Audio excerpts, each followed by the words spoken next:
To this now, Democratic Republic of Congo President Felix Tshisekedi and his Rwandan counterpart Paul Kagame have called for an immediate ceasefire in eastern DRC. The pair met for the first time since the Rwanda-backed M23 rebels seized two major cities in the area this year. More than 3,000 people have died in the violence. The talks were held in Doha, that's in the United Arab Emirates. Newzroom Afrika's Qaanitah tells us more. It was the first time that these two presidents have come together since fighting began in eastern Congo, in the region's worst conflict in decades.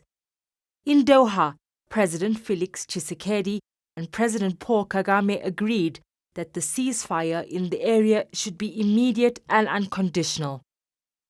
Expert Professor Felix says the talks were absolutely necessary.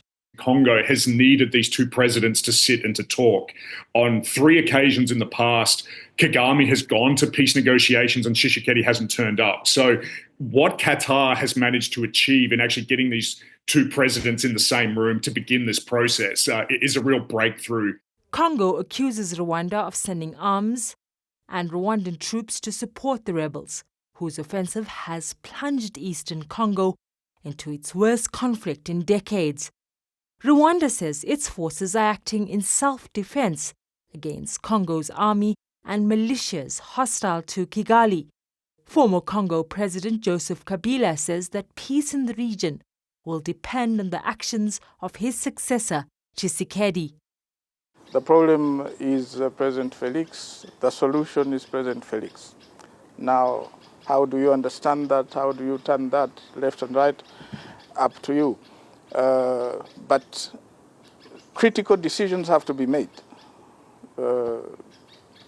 And in critical times, you have to make critical decisions. The talks in Doha came after M23 representatives pulled out of a planned meeting with the DRC government in Angola on Tuesday, after the European Union imposed sanctions on some of the group's senior members.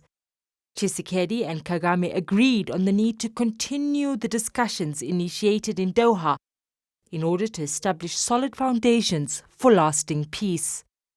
I think what it needs is for the regional bodies to tone down their rhetoric, to remove themselves from the diplomacy around this, to let the key parties speak. Rwanda and Congo need clear air to be able to deal with their grievances. What they don't need is the two regional blocs in the background making this much worse.